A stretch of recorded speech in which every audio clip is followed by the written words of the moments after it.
And speaking of free agents, we gotta talk about Kyle O'Reilly and Johnny Gargano.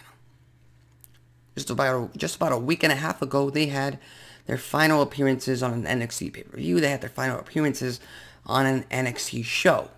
Their contracts came up. As far as I know, Johnny Gargano signed a 1-week extension to be able to work War Games and finish up all the storylines he had tied up with NXT, and now he is a free agent. Which means he could sign with any wrestling company out there, and he is expecting, I believe, a baby boy with his wife Candice LeRae. So obviously that's the most important thing in his life right now. Doesn't matter where he ends up, he needs to focus on that. That's his main focus right now. But WWE, AEW, Impact Wrestling, NWA, Major League Wrestling, New Japan Pro Wrestling, they are all interested in signing both of these stars to contracts with their companies. Why wouldn't they be? They are fantastic talents. They have proven that.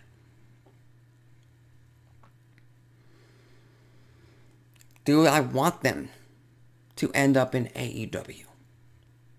Hell no. You look at AEW's roster, it's already bloated as hell.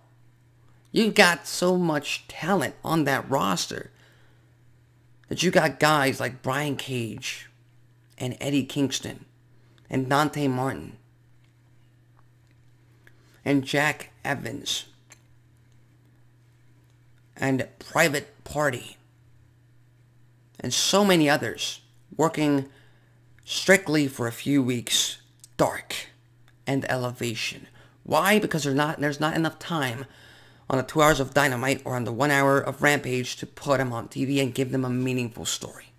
There's not enough time to put all these stars in the limelight, which is where they should be. They should be prominently figured in AEW television, and that happens in most cases. That also happens in WWE. There are tons of stars in WWE right now that are not getting what they deserve, their due.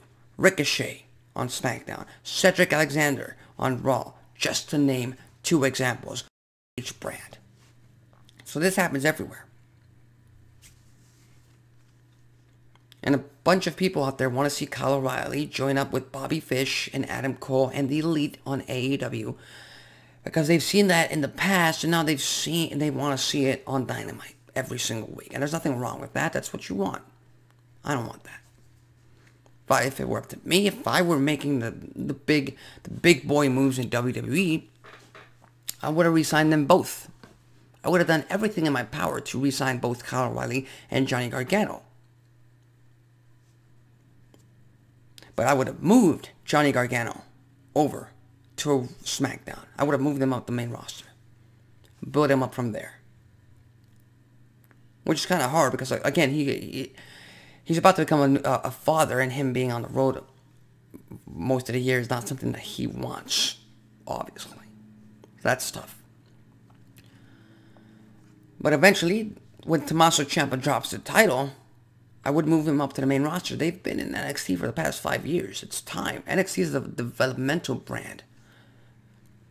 NXT's purpose is to build these stars up, to get them accustomed to the WWE way of doing things, and then bring them up to Raw and SmackDown and test them in those waters.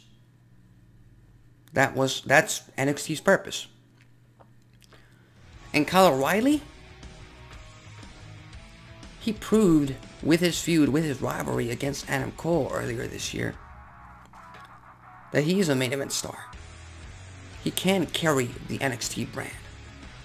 And I would have moved Kyle O'Reilly and Pete Dunne into Ciampa's and Gargano's spot for the next year at NXT. Have them be the veteran anchors for all the young talent that is coming up the ranks on NXT 2.0. That's what I would have done. That's what I would still do. They still have the chance to do that. And then eventually, after a year, move O'Reilly and Dunn up to the main roster. Hopefully Braun Breakers to the main roster at that point as well. You give LA Knight a shot at being a main eventer in NXT. You do all those things. But again, I'm sick and tired of seeing all these free agents showing up on AEW and then meaning less because they can't be prominently featured after their debuts because there's way too much talent. But that's just me. Anyway, what do you think is gonna end up being the fate of both these stars? Do you think they're gonna end up on Dynamite one of these days, one of these weeks? I mean, a lot of people were expecting that of Bray Wyatt. He's nowhere to be seen yet. And Malachi Black and Andrade haven't really done much since their debut. They've been a part of the show. That's pretty much it. So anyway, leave your thoughts, comments, and predictions on where Gargano and O'Reilly end up and where do you want them to end up and what would you do if you were booking them on any of these shows. So go right ahead.